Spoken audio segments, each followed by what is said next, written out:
And today, Olivia Miles had 31 points, 4 rebounds, 4 assists on 80% shooting. You see, she got KD in the building. Now the stars are pulling up for Olivia Miles, okay? She's bringing her own level of stardom, and she got stars pulling up. Man, the show she put on, Olivia Miles, 31 points, 4 rebounds, 4 assists, 31 points in just 26 minutes, 12 of 15 from the floor, 80% shooting, and she had 24 points at halftime while missing only 1 shot. Those aren't video game numbers. That's what Olivia Miles just did to the Los Angeles Sparks in a performance that has the entire WNBA on notice. Because while everyone's been focused on the Caitlin Clark show in Indiana, the Minnesota Lynx just quietly handed Cheryl Reeve the most dangerous weapon she's had since Maya Moore. And the contrast between how these two organizations are handling their superstar rookie point guards, it's not just noticeable, it's embarrassing. About Olivia Miles. And then meeting her and being around her, it was instant in terms of chemistry. And, she's very mature, Mac and Courtney. Courtney is the greatest hype person you could ever be around as a teammate. And, they have been, I told them this today, like they've been so good with her in terms of letting her be herself, because that's the thing that we really ask for, is everybody gets to be themselves, bring their authentic self to the workspace, and just when you need to teach her something, but otherwise let her go and we'll learn. Listen to what Cheryl Reeve just said. Let her be herself. When you need to teach her something, teach her, but otherwise let her go and let her learn. That's not just coaching philosophy. That's a complete organizational commitment to building around a young point guard the right way. Reeve talked about chemistry being instant, about veterans like Courtney Williams and Kayla McBride being the greatest hype people you could have as teammates, about creating an environment where Olivia Miles can be her authentic self in the workspace. Now think about what we've watched in Indiana for the past year. Quick hooks when Caitlin Clark makes mistakes, offensive sets that defer to Kelsey Mitchell in crunch time, a coaching staff that seemed more interested in managing expectations than unleashing potential. The Fever had the biggest star to enter the WNBA since Candace Parker, and they spent half the season treating her like she needed to earn her minutes. Finishes, speaks to her bench.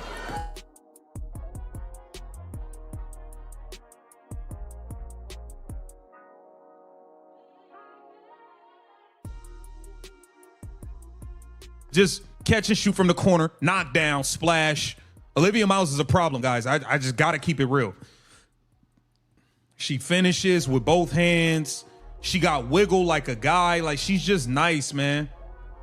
Look at this. Snake the ball screen, mid-range, cash. Watch this highlight package closely. Olivia Miles isn't just scoring. She's controlling the entire game. Left-hand finishes at the rim, step-back mid-range jumpers, corner threes, backdoor passes to Natasha Howard that are reviving a career that looked finished in Indiana last season. Miles is playing with the kind of confidence that only comes when your organization tells you the team rises and falls with you. And here's what makes it even more impressive. Miles is averaging 18.5 points, 6 rebounds, and 4.5 assists through the first 4 games of her WNBA career. She's shooting 55% from the floor, 37% from 3, and 92% from the free throw line. Those are all-star numbers. Those are franchise player numbers. And Minnesota is letting her cook. Is there something that maybe as veterans they can offer her, each opponent? Liv is just so incredibly curious all the time, wanting to know, what lies ahead. She doesn't want to get surprised. She's really eager to hear from them and their experiences, and has been eager to listen to my stories about, veterans that I've had that were rookies at one time, like Nafisa Collier's training camp, and her hearing that maybe the success didn't happen right away. And I think it gave her like this confidence, like, oh, I can come and make mistakes here. Cheryl Reeve told Olivia Miles about Nafisa Collier's rookie season, about how success didn't happen right away, even for one of the best players in the league today. And you know what that did? It gave Miles confidence that mistakes are okay, that she can come in and play through errors without looking over her shoulder at the bench. Compare that to the Indiana Fever's approach with Caitlin Clark during her rookie year. Every turnover felt like a referendum on whether she could handle the professional game. Every bad shooting night sparked debates about whether the college game had inflated her reputation. The organization never fully committed to the idea that building around Clark meant accepting growing pains as part of the process. Stephanie White came in this season talking about accountability and toughness. And sure, those things matter. But you know what else matters? Trust. Belief. The kind of organizational conviction that tells a 22-year-old point guard that this is her team and we're going to win or lose based on what she does. She plays at her own pace. Look at that, bro. Look at this. She's a killer, and she talk crazy. Bro, catch and shoot, knock down. Olivia Miles, bro, she's trying to stake her claim as the best point guard, bro. She's trying. I got Caitlin Clark, but damn it, Olivia Miles is making. Look how she popping it too. She talk try. I love that, man. Look how she get to the lane. These all left hand finishes. The girl could go left. The girl could go right. She could finish with the left hand, finish with the right hand, shoot the three, shoot the mid-range. Look at Olivia Miles talking trash after buckets. Watch her body language after hitting that corner three. She's playing with swagger because Minnesota has given her permission to be great. Cheryl Reeve isn't trying to mold Miles into some system player. She's building the system around what Miles does best. And the results speak for themselves. The Lynx are undefeated. They just blew out the Sparks by double digits with Miles barely needing to play in the fourth quarter. Kevin Durant showed up to watch her play. Stars are pulling up to see what the hype is about. Meanwhile, the Fever are struggling to find an identity because they still haven't fully committed to making Caitlin Clark the centerpiece of everything they do. Here's the thing about point guard development in the WNBA. The teams that win championships don't treat their floor generals like role players who need to prove themselves. They hand them the keys and say, figure it out. Sue Bird had that in Seattle. Diana Taurasi had that in Phoenix. Sabrina Ionescu has that in New York now. And Olivia Miles has that in Minnesota. They've literally revived Natasha Howard. Natasha Howard was unplayable for the Indiana Fever last year. Olivia Miles averaging 18 points, 5 assists, 6 rebounds, a steal and a half. And look at her shooting splits. The girl is shooting 55% from the floor. She's shooting 55% from the floor, 37% from three, nearly 40% from three, and she's shooting 92% from the free throw line. I mean, damn.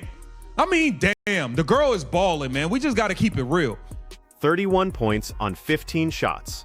Think about the efficiency there. Miles isn't forcing anything.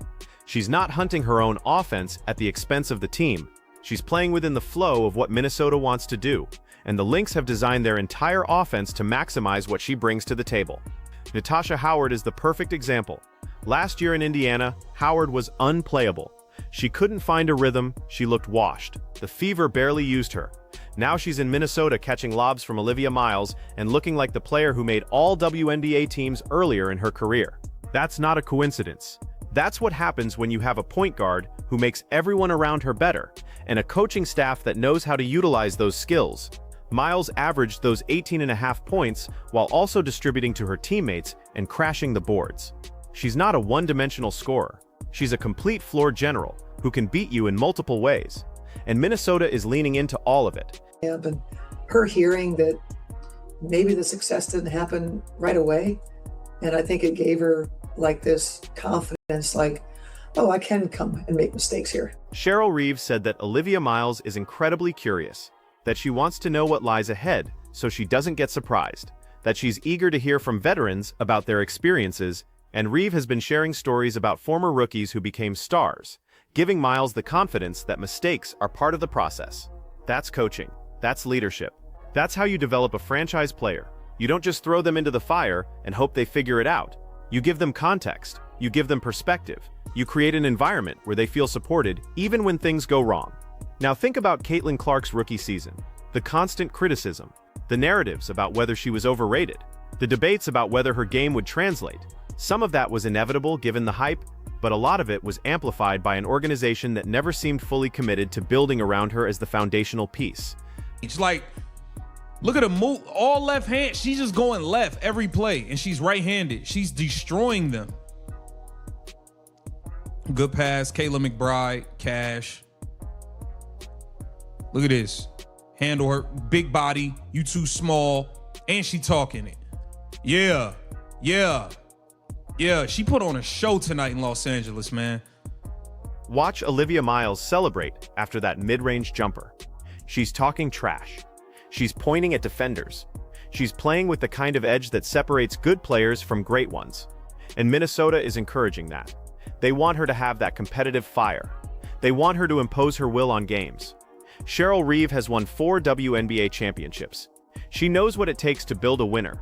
And what she's doing with Olivia Miles is a masterclass in point guard development. She's giving Miles freedom within structure. She's surrounding her with veterans who know how to support a young star. She's creating an offense that highlights Miles' strengths while minimizing her weaknesses. The Fever had that same opportunity with Caitlin Clark. They had the biggest draw in women's basketball. They had sold-out arenas and record television ratings. They had everything they needed to build a dynasty. And they spent the first year and a half trying to fit Clark into what they wanted, instead of reshaping everything around what she does best. Here's what makes the Olivia Miles situation so fascinating. She wasn't even the most hyped point guard in her draft class. Caitlin Clark was the generational talent. Paige Bueckers is still coming. But Miles went to Notre Dame, played with Hannah Hidalgo in a backcourt they called the Demon Twins, transferred to TCU, and quietly became one of the most complete point guards in college basketball. She didn't have the spotlight, she didn't have the shoe deals, she just had game.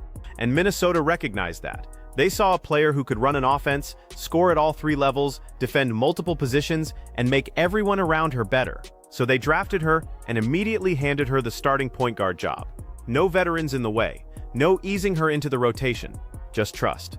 The contrast with Indiana's approach to Caitlin Clark couldn't be starker. The Fever drafted Clark first overall with massive expectations. Then they spent months debating whether she should play off the ball more, whether she should defer to Kelsey Mitchell, whether the offense should run through her or around her. They had the most talented point guard prospect in a generation, and they treated the situation like a puzzle to solve, instead of a foundation to build on.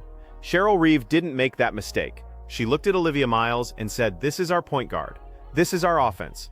Everyone else figures out how to fit around her."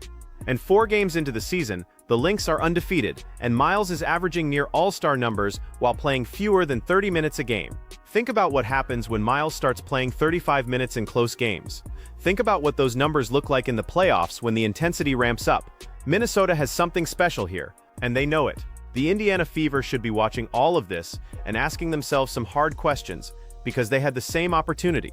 They had a player who could transform their franchise, and they spent too much time overthinking it, instead of just letting her be great. Stephanie White is a good coach. She's won at every level. But she inherited a situation where the organization had already made mistakes with Caitlin Clark's development. And now she's trying to fix it while also implementing her own system. That's not an easy task, but it's also a reminder that getting it right from day one matters. Cheryl Reeve got it right with Olivia Miles from day one. And now the rest of the league has to deal with a Minnesota Lynx team that already had Nafisa Collier and Kayla McBride, and just added a point guard who might be the most talented floor general in the entire WNBA. The head-to-head matchup between Olivia Miles and Caitlin Clark is going to be appointment television. 2 of the best young point guards in basketball going at each other with completely different organizational contexts. Clark is still the more talented player. She's still the bigger star. But Miles has the better situation, and in professional sports, situation matters just as much as talent. Watch how Minnesota continues to develop Olivia Miles over the rest of this season. Watch how they handle adversity when it comes. Watch how Cheryl Reeve manages her minutes and her role as the games get bigger. Because what the Lynx are doing right now is a blueprint for how to build around a young point guard. And every other team in the WNBA should be taking notes. The Fever still have time to get it right with Caitlin Clark. She's too talented for them not to figure it out eventually. But they've already lost valuable development time. They've already created narratives about fit and role that didn't need to exist. And now they're playing catch-up while Minnesota is already executing the plan perfectly. Olivia Miles just dropped 31 points in 26 minutes while shooting 80% from the floor. She had Kevin Durant in the building watching her cook. She's got the full support of a Hall of Fame coach and a championship organization, and she's only going to get better from here. So the question for the rest of the WNBA is simple. How do you stop a Minnesota Lynx team that just added this kind of dynamic playmaking to a roster that was already a championship contender? How do you game plan for Olivia Miles when Cheryl Reeve is giving her the freedom to be great? And how does Indiana feel watching another organization do with their rookie point guard exactly what they should have done with Caitlin Clark from day one? The answers to those questions are going to define the next era of WNBA basketball, because Olivia Miles isn't just good, she's special, and Minnesota is treating her like the franchise-altering talent she has the potential to become. That's the difference between good organizations and great ones. That's the difference between developing stars and wasting them. and that's why the Lynx are undefeated while everyone else is trying to figure out how to keep up. Drop a comment and let me know what you think.